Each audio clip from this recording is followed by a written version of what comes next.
As my colleagues and me, we were conceptualizing the landscape lecture series the first 2 or 3 years, the first dozen or so speakers. We set as our aspiration the idea of introducing our audiences to the finest landscape architects practicing in North America. And it was clear to us that that list would be incomplete if it didn't introduce you to the work of Cornelia Hahn Oberlander. There are many things that can and should be said about Cornelia and her work. I think of Cornelia as a singularity. There are many ways of characterizing her life and work. She is, among other things, I can say as a Canadian citizen, the Dean of Canadian Landscape Architecture. She's certainly among our field's most recognized and honored practitioners. She has produced an extraordinary body of work over the past 6 decades. In some ways, equally compelling to the work, I find her own personal narrative, her story. She immigrated with her family from her native Germany in the late 1930s, arriving as a teenager, landing in New York and settling in New Hampshire. She did her undergraduate work at Smith College, and she was among a small cohort of women admitted to the Graduate School of Design at Harvard to study design in the war years. She graduated there, completing her MLA in 1947. She launched immediately into practice, which included, beginning in the 1950s, a range of collaborations with leading architects, landscape architects, and urbanists of that age and every age since. In addition to that extraordinary body of work, she has been really a quite forceful advocate for the field of landscape architecture. And a part of what I'm hopeful she'll share with us this evening is her reflection on the set of tensions and ongoing questions that we've been discussing in the lectures over the course of the last 1.5 or 2 years. On the one hand, this includes her interest in the origins of the field. I'm hopeful she'll say something about that, given our venue here on the Fens.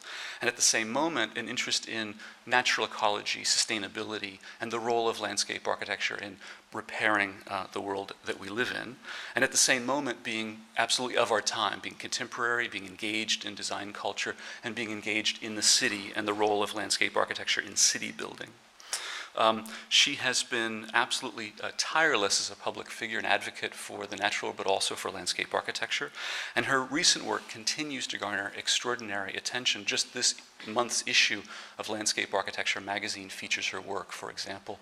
If you've seen her recent projects for the New York Times building in New York with Renzo Piano, or her collaboration with Bruce Kuwabara at the Canadian Embassy in Berlin, for example, very recent, very contemporary urban projects that really manifest a commitment to a set of lifelong engagements.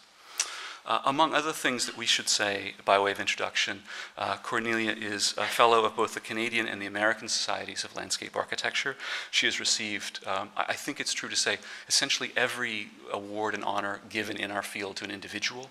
Among other things, numerous Lifetime Achievement Awards and honorary fellowships, numerous honorary doctorates, including an honorary doctorate from our own Smith College. She has received the Jeffrey Jellicoe Award from the International Federation of Landscape Architects, the Medal of the American Society of Landscape Architects, and the Order of Canada for her contributions to Canada and to humanity. Please welcome Cornelia Oberlander.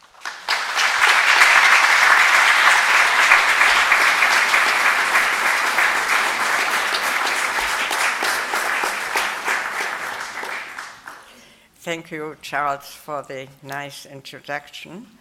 I'm most honored to be able to speak in the series on landscape architecture at this museum, and I welcome the guests, colleagues, and friends. I'm most honored to speak here on this historic site, which I call the cradle of landscape architecture, the Fenway and the Emerald Necklace, created for eternity by Frederick Law Olmsted, who awakened the spirit of the place in each of his designs. In the words of the historian Charles Beveridge, the combined art and nature in a way that enhanced the charm of the natural scenery, and he made it available as a refreshing and restorative resource for the city dwellers. Nearby, in Cambridge, Charles Eliot, President Emeritus of Harvard, wrote in 1910, "Landscape architecture is primarily fine art, and as such, its most important function is to create and preserve beauty in the surroundings of human habitations and in the broader natural scenery of the country. But it also concerned with promoting the comfort, convenience, and health of urban populations which have scant access to rural scenery and urgently need to have their hurrying workaday's life refreshed and calmed by the beautiful and reposeful sights and sound which nature, aided by the landscape art, can abundantly provide. Today, in the 21st century, I would say that landscape architecture is not only the fine art, but also the science. As you heard from the introduction, that it was my wish for my 11th year on to become a landscape architect, and that I grew up on a farm not far from here in New Hampshire. I went to Smith College to study an interdepartmental major called Landscape Architecture and Architecture, which provided the basis for my being accepted at the Harvard Graduate School of Design. So in today's lecture, I call my acceptance at Harvard Milestone 1. A letter from Dean Hudnut admitting me to the GSD in 1943. That's the Middle Ages as far as I'm concerned. Walter Gropius, formerly of the Bauhaus in Germany, was then head of the architecture at Harvard. My professors were Christopher Tunnett and Lester Collins, who opened my eyes to modernism, while in the background remnants of the École des Beaux-Arts lingered. And how did I find that out? That I didn't like what I was being taught. And I went to the librarian called Miss McNamara and asked, isn't there anything modern? And she said, yes, there is a modern manifesto on modern landscape architecture by Ekbo, Kiley, and Rose. And she gave me that manifesto, and I understood what I was to do, not to listen to the École des Beaux-Arts. From these teachers, I learned not only collaboration, but basic design principles in the Bauhaus tradition, as well as aesthetics, which are still expressed in my designs today. Milestone 2 is that I worked for James Rose for a short time on modular gardens, but then I worked for Lo Kahn and Oscar Stoneroff in Philadelphia on public housing projects with landscape architect Dan Kiley, one of the modernists, in his office in Charlotte, Vermont. We had a tough work schedule at Dan Kiley's. We had to be at the office at 8 and go to bed at midnight. One day after a walk in the woods, we were allowed to roam around and swim or whatever we wanted to do early in the morning. And one day after such a walk in the woods, Dan said to me, Cornelia, walk lightly in the woods. I replied, but Dan, I always wear sneakers. He looked at me quizzically and commented no further. Later on, it dawned on me that he meant study the woodland and preserve it, and so I learned about the ecology of the Northeast and transferred this knowledge to the Northwest. Milestone 3, 60 years ago, I opened my own office. Peter Oberlander, my late husband, brought me to Vancouver, a great country with a young history, especially in our profession. Modernism, as I knew it, was not known. They were making gardens in the English tradition. There were no schools of landscape architecture in Canada at the time. Now we have 6. My good fortune was that I learned collaboration with architects and other professions, and so I got quite a few housing projects to do and play areas for children. Milestone 4. It was 1974 when I was called by Arthur Erickson's office to come and see a new project, 3 long city blocks with a roof garden. And so I started my career with bigger things, and luckily at that time, my oldest daughter was already at Smith College so I could work a little bit. Milestone 5. In 1987, the Brundtland Report, Our Common Future, was published. It recognized that environmental problems were global in nature and urged the UN General Assembly to establish policies for sustainable urban development. Pressing this book into my hands, my husband, Peter, said, "This will change your landscape," and so it did, as shown in the projects over the last 20 years. Now I shall show you a few selected projects that have changed the thinking and working on large-scale roof gardens and working in different climate zones. And so we will travel around Canada a little bit. This is my first garden in 1953. It is reminiscent of an ekbo. These are the regional kind of style of houses that were built in Vancouver at the time. They're buildings out of wood. And you see that gravel area. Why is there a gravel area? Because this is bedrock, and it would have cost too much money to blast it, and so I had to integrate the landscape into this area. And after a few years, the heather grew, and it was clipped just like a painting. This is the renovated house of 2013, exactly in the style as it was intended. And the garden has grown. The rhododendrons are huge, but I had to renew the slope. The owner is 97 years old. He is a very famous anatomy professor, and he wanted the color scheme exactly as it was. However, he wanted sustainable development ideas built into the house, such as geothermal heating and catching the rainwater. So this is how you upgrade something.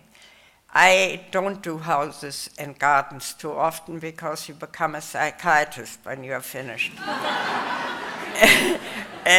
So I'll just show you a few highlights of this. This is the Wright House in Seattle. It's in the Highlands, in the forest, designed and built by Olmsted. It's a clearing in the forest, and Arthur Erickson did this magnificent small house for art lovers. Here it is. And I knew the big Douglas firs would cast enormous shadows, so we cleared a little bit of the dead branches, but we left the woods exactly as it was. I knew the elevation between the right side and the left side were 6 feet, so I would create a dish of meadow with daisies. The daisy is deemed a noxious weed, so I had to smuggle the daisy seed into the side. But I saw it last year, and it looks good. And spilling out of the woodland, there are azaleas, there's a beautiful pool, and inside the forest is a trail with magnificent sculptures. These are linkages between the forecourt and the higher elevation, but by the use of only native material, it looks quite nice. This is in the summertime, when there is sun and there is the shadow pattern of the trees. This house was built in 1956 by a man called Robert McKee, and it was refurbished a few years ago into the courtyard house with a water garden. And all this can only be done in collaboration with the architect. The scale had to be heeded, the addition had to be done so carefully.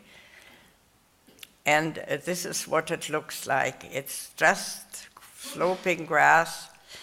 There is a very good strip of gravel at the house, so that will absorb the water that comes down.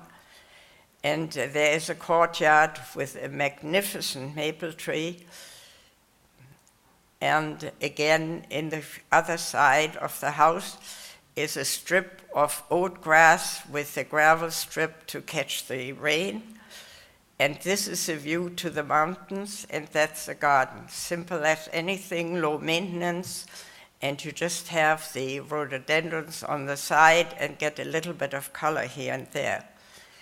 However, I don't really work too often on gardens, but here is a children's creative play area that gave rise for 70 new playgrounds in Canada until the liability insurance made it impossible to have a tree house, to have stepping logs, to have a tunnel to go through. They wanted only this plastic equipment that you get from a catalog.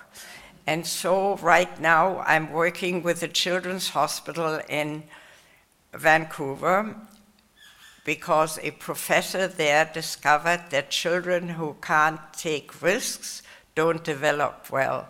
And so I will rebuild something like this in a community near Vancouver. This is a drawing showing the Expo 67 playground. And in it was a Nova Scotia dory that was built into a cradle and rocked. And the children, nobody fell into the water, but they had to climb out of the boat and jump over the canal in order to get back on land. And those are the challenges which so often are no longer allowed on playgrounds. Now, this little girl sat there all day in October 31, 1967, with her basket, hearing the sounds of water go through the wicker. She was very happy. So after Expo 67, I was ready to take on big projects. And this was the government complex and the law courts called Robson Square in British Columbia. Those of you who have been to BC will know now that we have a tower. We have hundreds of towers downtown. When I came there, there was one building that had a tower that was a Hotel Vancouver and the Marine building. But we have these wonderful beaches, and we can look at this bustling city.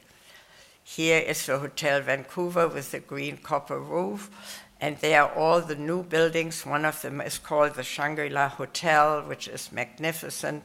And then the sailboats. It's a hedonistic city. We can sail in the morning, in the afternoon, and we can ski in the morning. That's very good. So here we have, within this jungle of downtown, 3 open blocks. They're called Block 71 for the courthouse, Block 61 for the enjoyment, and the courthouse block is 51. And I have received this telephone call from Arthur Erickson's office. Please come and see what can you do with the 3 blocks. So I looked at it. Arthur had just decided that he was not going to build a building that was 55 stories tall, but to put it on its side and to have a low-rise building with a park on top. And I said, most important thing was the carrying capacity on the roof, waterproofing, drainage, and a growing medium, and to make this place enjoyable for people from 0 to 80. Now I would say from 0 to 100. And so we built this, and it took many years to convince all the powers to be to do this work. This is what it looked like about 5 years after installation. You have a busy street called Robson Street. You have a skating rink underneath. You have a mound that is 30 feet above the street level. And you have stairs to for accessing the different levels.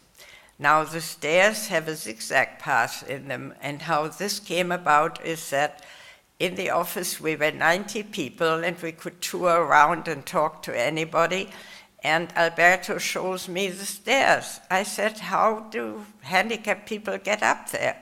And so I drew him a goat path, and the next morning we had what we called the stramps, namely ramps and stairs combined. And we have waterfalls, and all what you see here are the relocated trees. We had to renew this place after 30 years because the waterproofing membrane of 1976 failed, and we had to renew all the planter boxes. So we lifted all the trees out, put them in a holding area, fed them, watered them, and 2 years later we brought them back. And look what they look like. You wouldn't know that these are in place only for half a year. This was a terrific job. And here you can see the use of the stramps for everybody who wants to use it, for disability, for children in prams, and people with scooters. Very important. They come too. And the flower pots I would like to eliminate, but the Gardner puts them there every year. But just before I left, I was told no more. This is one of the most beautiful areas, the quiet area, where you can sit and munch your lunch on these old benches. The light standard is right here, the light for the lights. And the whole thing is an oasis in the middle of the city, away from the noise. And I know somebody who sits there almost every day on a good day, and he told me once that's his recreation, to sit amongst the trees and eat his lunch. So that's what this should be. Here is a whole overview over it. There are some sculptures given as a gift for more or less beauty, but anyway, you get a lot of gifts for these jobs. So here is something interesting. Every planter box is filled with the same plant material: a Japanese maple, a magnolia, and a pine, and some hanging down clematis. And every planter box looks plentiful. And when you stand at the art gallery, which is the far building at the end here, the whole thing looks like a lineal park. And that is what Arthur Erickson desired, that we would not see the various levels, that we would just see a lineal park. So here is another one of these areas. And the idea was to always introduce some intimacy, because in 3 blocks you can't do that so easily. And this area is another quiet area, and it looks like this today. We have hanging planters. Okay, excuse me. We have what is called hanging planters, and they're filled with roses. They bloom white. And we have all of this on the roof of the provincial government building, which is underneath. And all the people that would like to sit and enjoy themselves can come. This is doing your homework on the piece of lawn. It's called Homage to the Lawn. And the street trees are very important. You go along the facade of Robson Square, you have the memorial rose, which is Rosa Wicchayena. I learned that from Dan Kiley. And laurel in the planter boxes. And then you have the street tree. And what is so wonderful about the street trees here is that the street tree is planted, instead of 10 meters on center, that's 30 foot on center, it's 5 meter on center, which makes a real alley, and people can feel protected by the sun and the rain. So that is the oasis in the city. Now we go to another wonderful project of Arthur Erickson, namely the Museum of Anthropology. Here, Arthur asked me to come to the office, and I was trembling. Oh, I don't know the plant. She's probably going to fire me any minute. And of course, I don't know the plants, because when I was taking plant material with Mr. Hamlin at Harvard, it was in the Arnold Arboretum that was very far out. And I like to ski every weekend and not go to the Arnold Arboretum. So I graduated with knowing taxes and Pachysandra. But they let me pass. But from Arthur Erickson, I learned, he came one day to my desk and said, Cornelia, this looks very dull. You filled all the planter boxes at Robson Square with taxes. Yes, I said, it's the architectural plant. You can clip it, Arthur. So Arthur took one look at it and said to me, Cornelia, there are many greens. So what did I have to do? I had to go and take a crash course from a horticulture professor. And so I learned the plants finally. But ideas are bigger than plants. So here we are at the Museum of Anthropology. And Arthur called me to his office and rolled out this magnificent site and his ideas of building a post and beam building that reminded us of the Musqueam tribe, the Haida tribe, excuse me. And so here is the building. This is a building. And here is a gravel pit. This was supposed to be the inlet from the sea, and the university never allowed us to do that. Only 3 years ago was I allowed to do it by proving that I knew how to apply bentonite. That is a sealer, it's a clay product. We sealed the gravel pit with 3 layers of clay, and that wasn't good enough. So here we go to... So when I was called into the office, Arthur asked me, what would you do? And I said, I would like to simulate this as Haida. This is the place where the Haida tribe lives on the Queen Charlotte Islands, with the totem poles and the grasses and the mosses and the hills. And so Arthur said, go to it. And I got 10 months to do this work. Huge amount of grading, huge amount of knowing the grasses. I wasn't allowed to go to the Queen Charlotte's to look at it even, because that was too expensive. So I sat in the office and studied from a book that called This is Haida, and with a magnifying glass, and somehow or other I got my act together. So here we have the colorful meadow and this gorgeous building standing in the grass with flowers. That's high summer. And now we are so fortunate that we got rid of the gravel pit and we have an inlet from the sea. And the inlet from the sea is mysterious because it allows the boats to come quietly and dock in what is called the Shingle Beach area. And if you don't want to go that way, you have a path through the meadow. And then you arrive finally at the Haida village, which is exactly as it is up in the Queen Charlotte's, with the totem poles. This one is for a very famous carver, Bill Reed. And the mist is just coming in, as it did last week, and made it so mysterious. The white is the shell beach where they ate their shells. And here we see the building very proudly sitting and facing the new pond, the inlet from the sea. And the Shingle Beach is there where they docked their boats, and the white is the shell beach where the shells were eaten.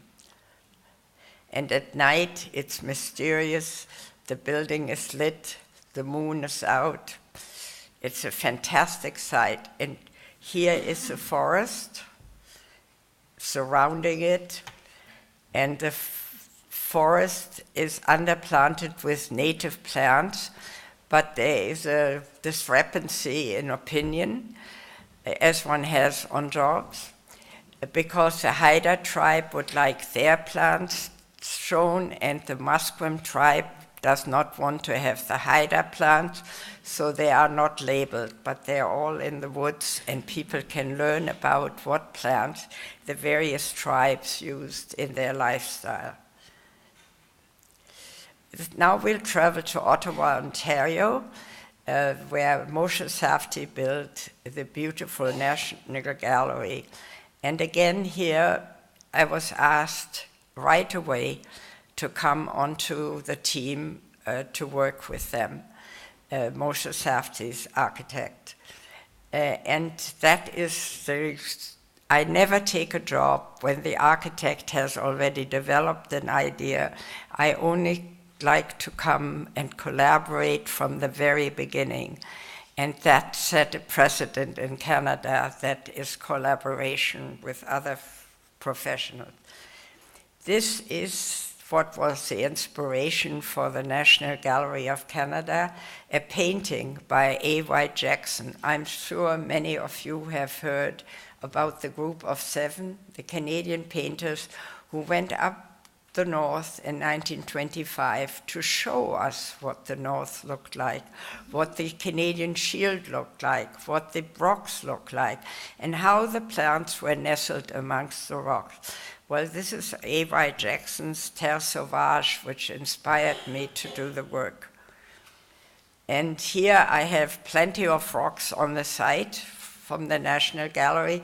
When we excavated, I saw long sheets of rock, and what I didn't have, I collected from rocks.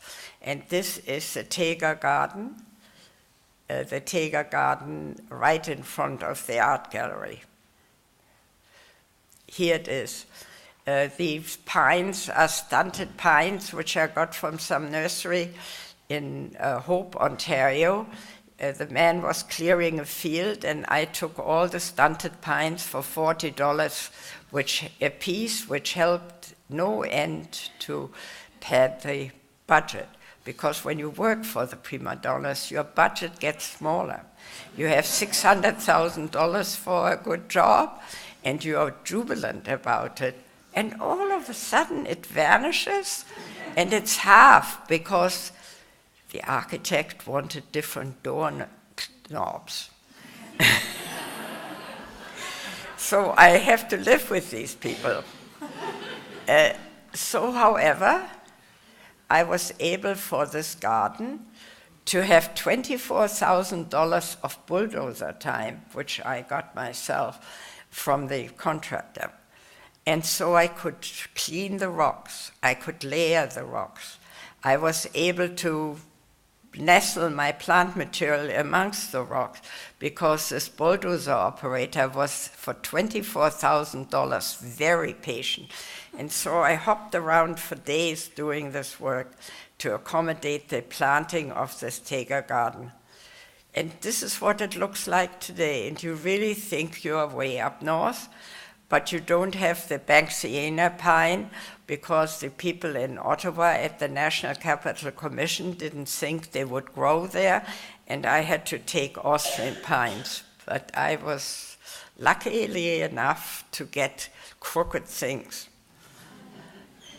And then I wanted, already in 1987, a rainwater garden, everything drain into this garden and make it beautiful. But no, the National Capital Commission thought that it would leak. I know how to waterproof, I said.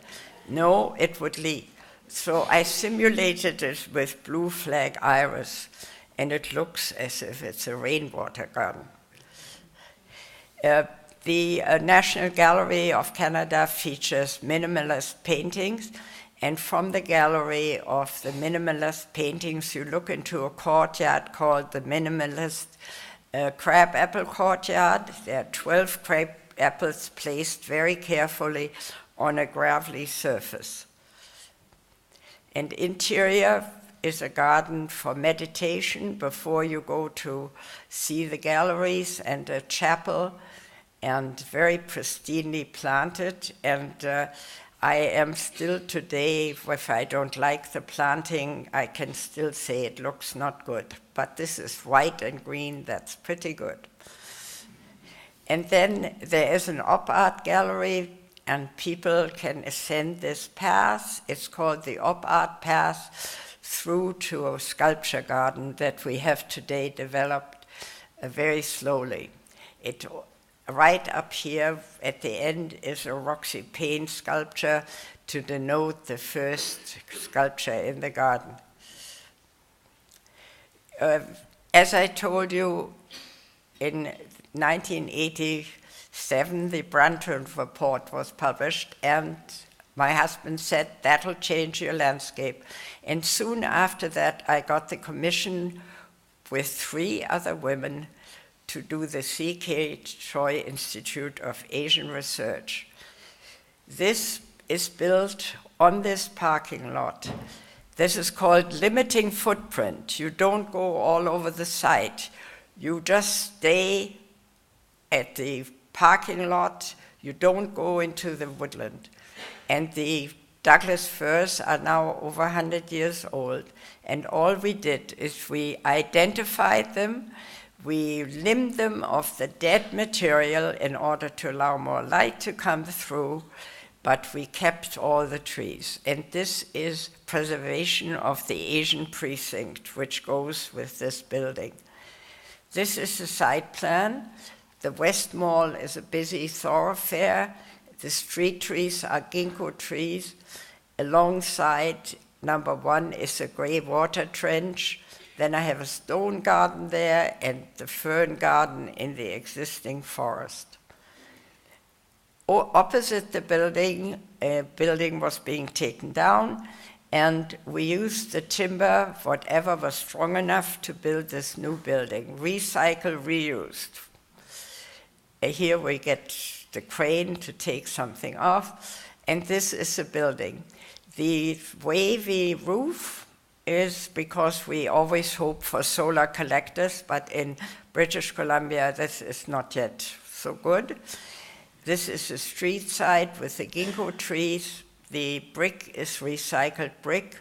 All the windows open, and this is the gray water trench that cleans the water. The water flows in from the rain gutter. The tea from the toilet goes into the gray water trench, and for the water from the sink. This building does not connect to the storm sewer nor the sanitary sewer, which is very important today because our sewers are all overloaded. Here, windows are open into the forest. You can see how we denuded the trees from the lower branches, and the forest is underplanted with all native fern and plant material. The windows open, and if you don't like so much air, then you have little holes and let the air into the building. So this building is not air conditioned. This building is natural ventilation and does not connect to the storm nor sanitary sewer. The next building is important because Moshe Safdie and I won this competition with this Colosseum-like structure and a roof garden. But this roof garden was never built, and now we are thinking of building a small part of it. We had to, however, do something to the roof, and this is the sketch for the roof planting with fescue grasses and nickernick. In order to be able to work on such a job, you have to oblige the contractor. So at 3 p.m., the concrete barrel was washed for me to crane up this growing medium for the library roof.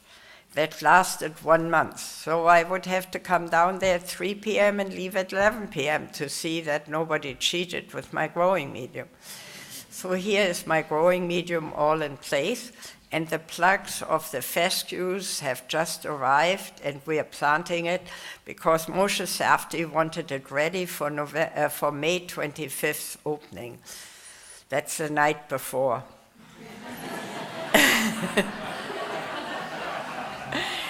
And here is the roof as it is today. The waterproofing membrane is by American Hydrotech. They are so proud of it that at every ASLA meeting I see my roof. And it has been tested that the waterproofing membrane will be good for another 20 years. It's the best you can do.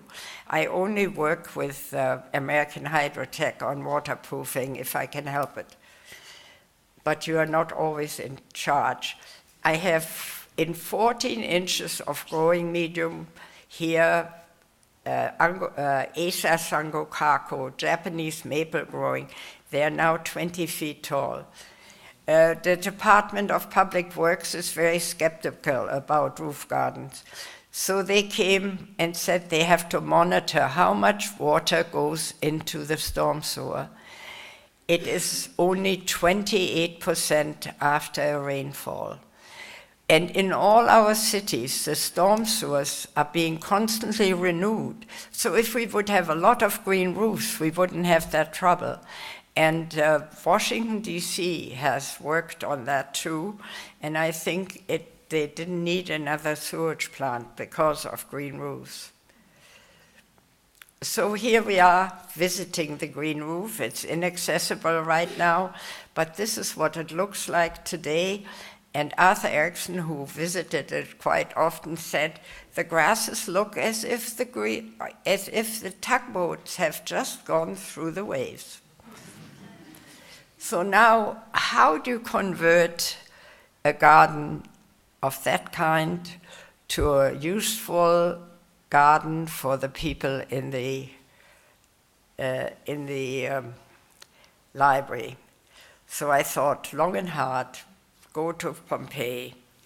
And here is a garden in Pompeii with all the wonderful plants, especially the arbutus plant here, the grape, the simplicity.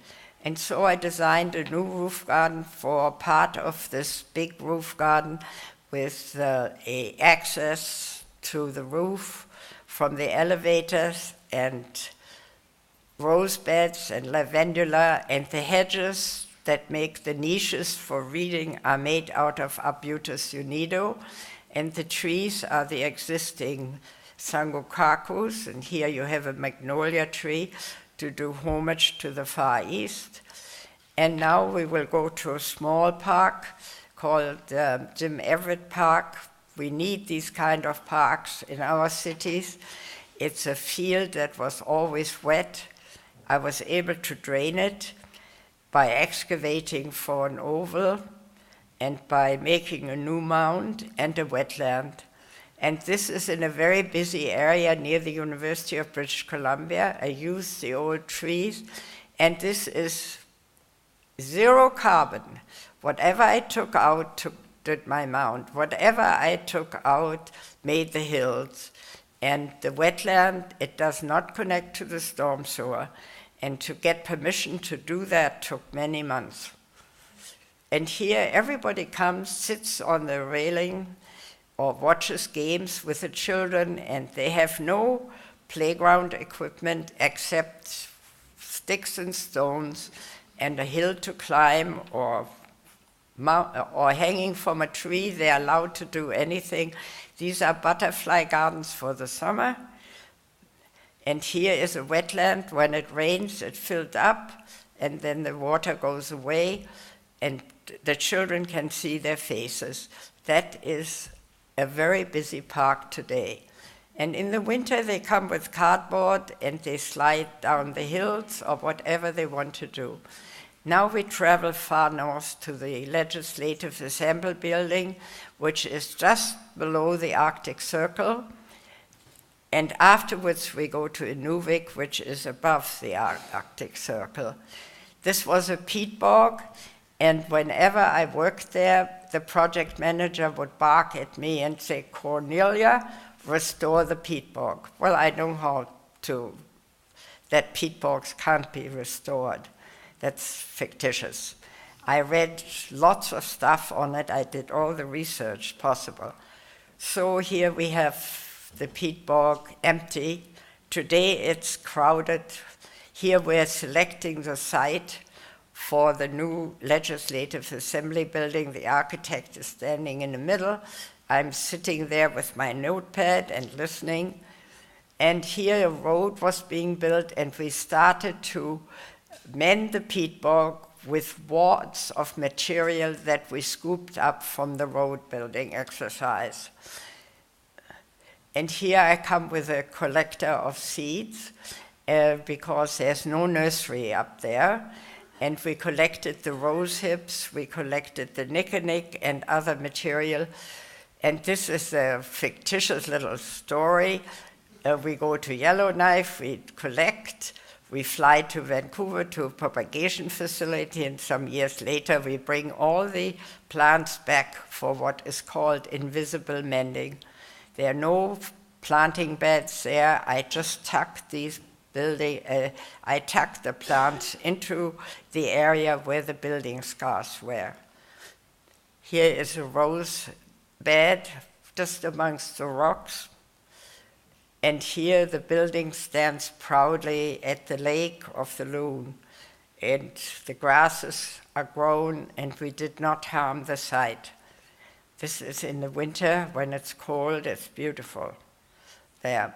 Now I have worked on the Van Dusen Botanical Garden Visitor Center, and we have a green roof.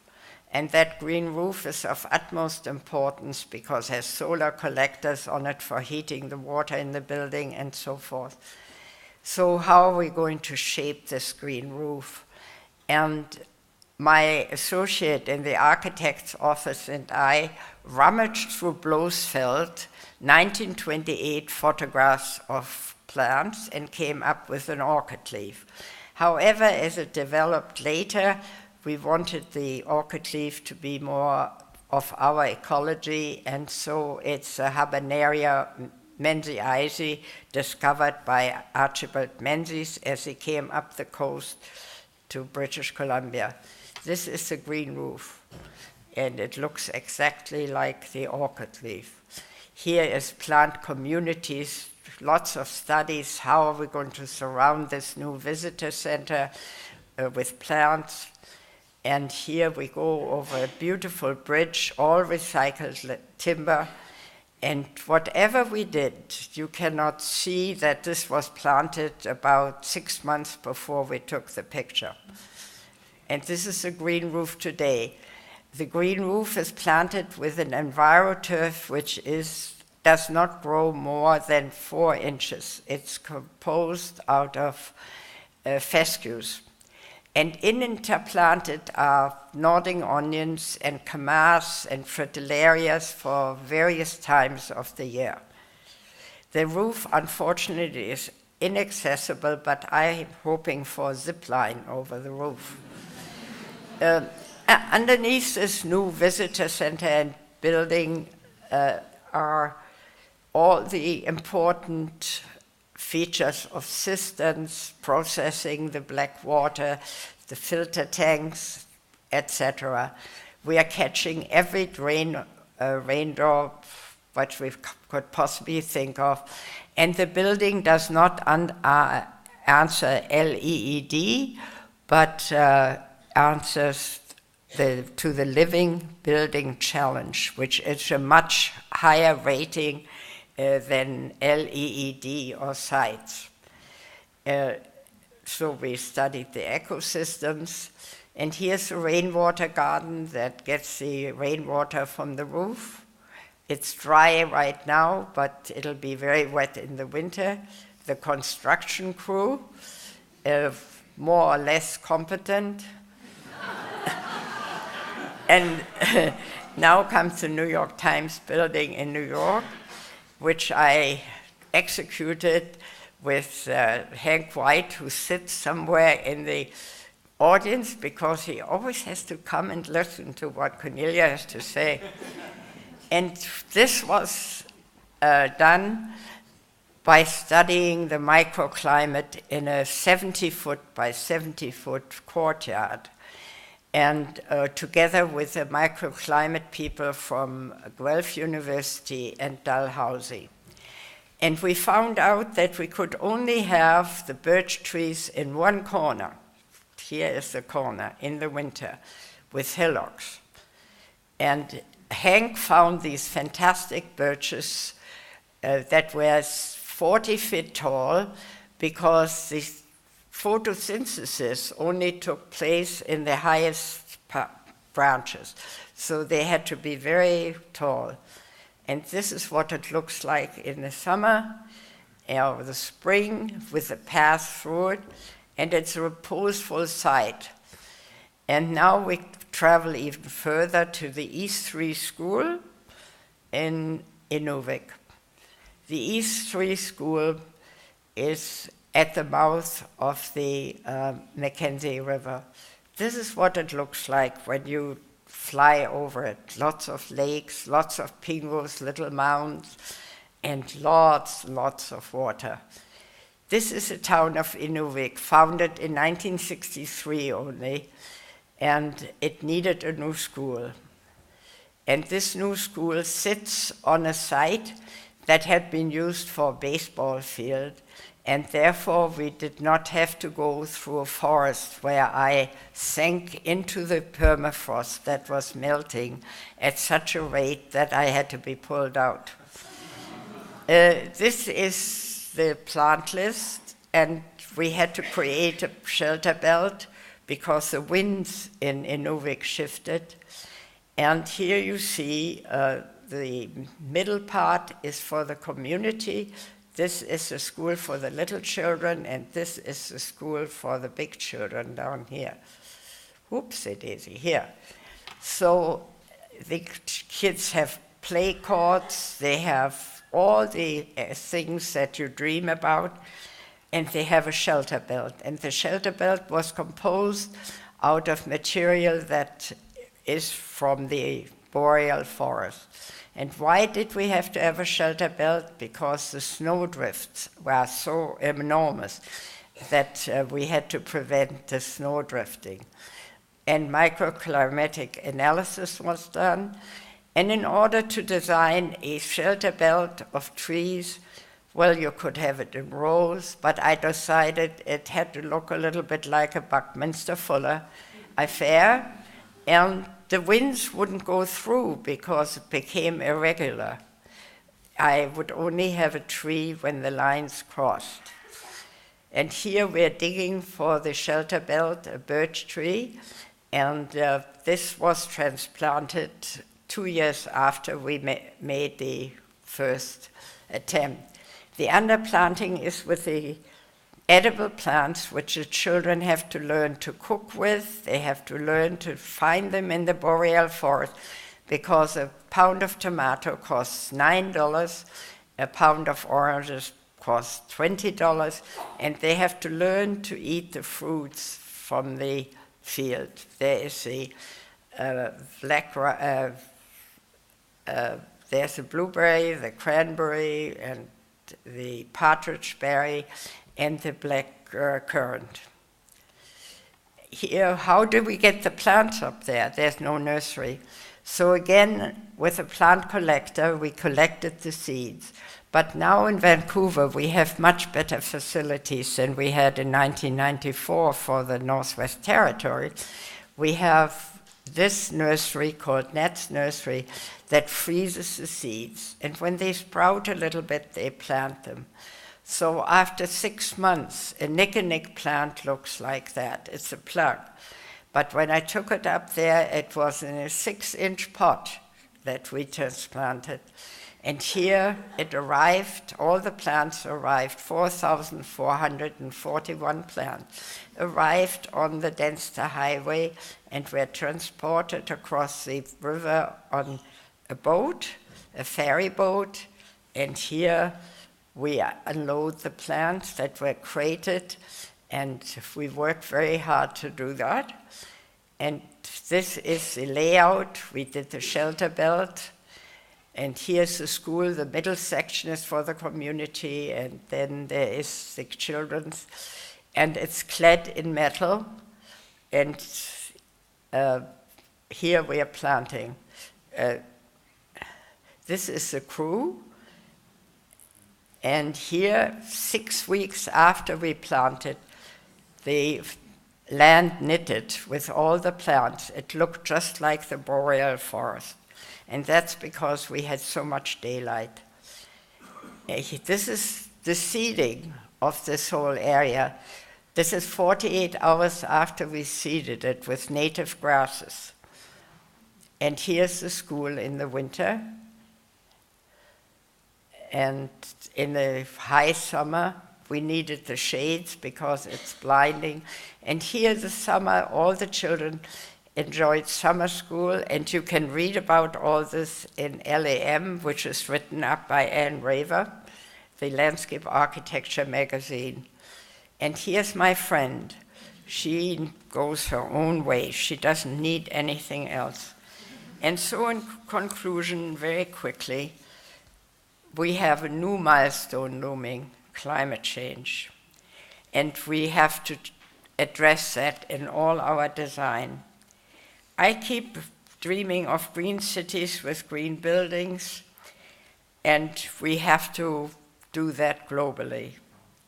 If we want to keep the biodiversity around us and keep the world green with healthy city and healthy people, there's no time to lose. If we want landscape architecture to become the art of the possible, I hope, Charles, you listen to that, we must discover new aesthetically pleasing solutions that are both ecologically and technically sound. The planet is finite, land is a resource, not a commodity.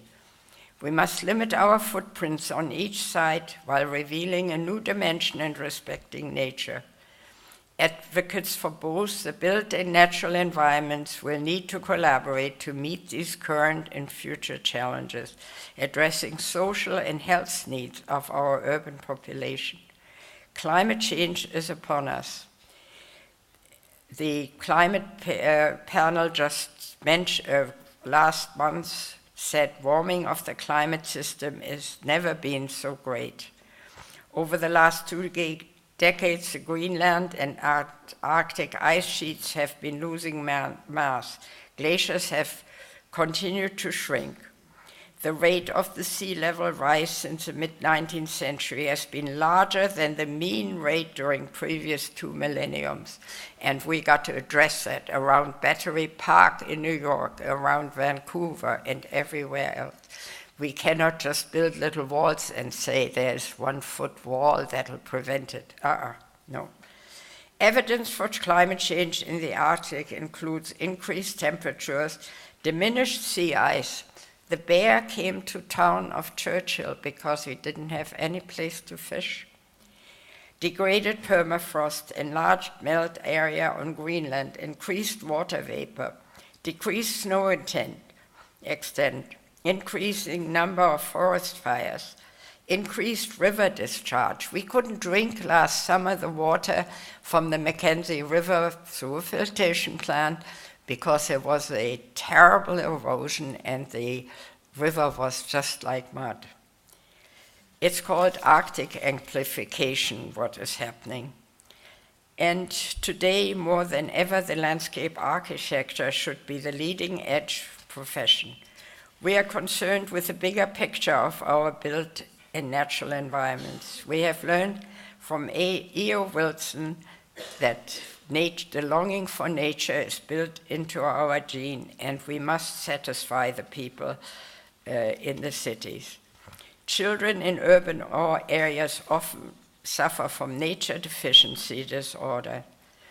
We cannot solve these problems alone. We must sit down with many professionals in order to achieve the new goals. In 1945, Henry Churchill published The City as a People and wrote, We are on the threshold of a crucial era of change in the urban way of life. Vast disintegrating destructive forces are loose in the world, but so almost for the first time there is a common consciousness that these forces can be turned into positive way for the community. This is true today. However, the knowledge of climate change will be our new milestone and change our work. As Buckminster Fuller challenges us, you never change things by fighting the existing reality. To change something, build a new model that makes the existing model obsolete. Thank you.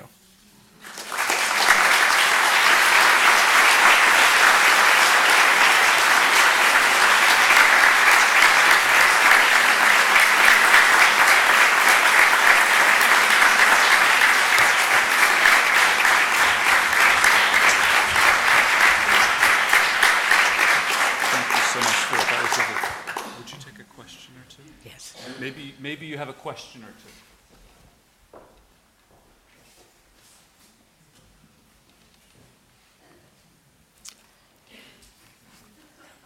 One question I thought you would ask me, how big is your office, Cornelia?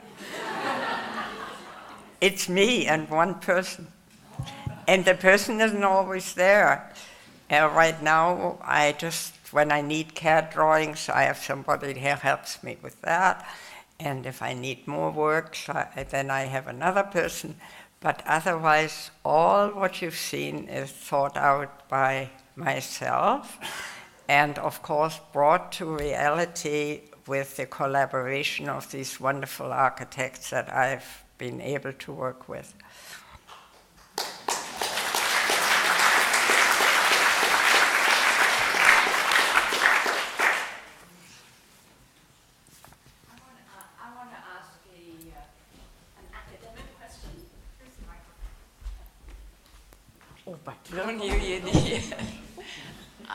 I want to ask you an academic administrator's question. What is the best way to structure a college or university campus so that people can't avoid learning about the environment? Well, that's well, when I did the master plan with Siobhan Towers for Smith College, of course, we tried to elevate the community to understand water runoff, the plants, and everything. And it's so there, you know. I have to push all the time. And at UBC, I lose a battle, one after the other. They have just turfed the mall with green grass from a grass grower, you know, for turf that has to be mowed every week. That is not what we're looking for. And so it's an uphill battle, step by step. And that I was allowed to do my thing at the Museum of Anthropology, and they're keeping it that way is unusual. And so on a campus, you have to have a very strong support system to allow you to bring a campus into the 21st century. Did that answer it? Good.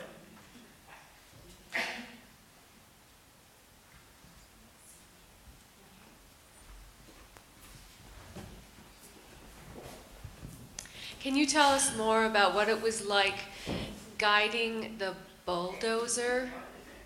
Can you tell us more about what it was like working with your bulldozer man and moving all those stones and discovering what was there? What was that process like?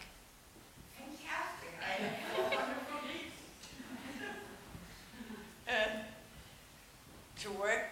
To work with a bulldozer is fantastic, and you make great friends. And you have to be watchful that you don't overspend your budgets, because you might change your mind. But I had looked at the storage of the rocks for 6 years before I did it. they stripped the site in 83, and I did this in 88. So 6 years I looked at them. So I would know where I wanted them, and then I had made the drawings, you see. So everything has to be set down in specifications, in drawings, so that you're completely aware of the environment that you're trying to create. And you have to have the vision. And I tell you a lovely story. Here in this audience is one of the first people who recognized that I was a different landscape architect than most. It is Jill Conway, the former president of Smith College. Jill was president of Smith College. Jill was president of Smith College when I took my oldest daughter there. But before that, there was a parking committee. Remember the parking committee? And I was asked to sit on this committee and comment. And I didn't want so many cars. And I still don't want any cars. And so then in 1982, to my great surprise, I received a letter that I would be receiving the Smith College Medal. That was my first award. And in the citation, Jill Conway wrote that I was able to solve the technical problems of a job with the eye of an artist. And Jill recognized that. I'm forever grateful to you for that. I'm grateful for what you've done to the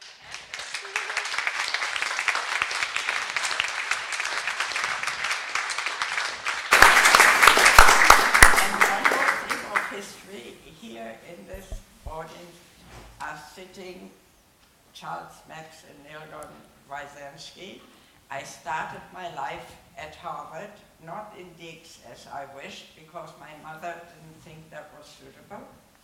And so I was farmed out to the Wyszynski household. And I had to get Charlie Max out of bed and get him dressed and then walk him to Shady Hill.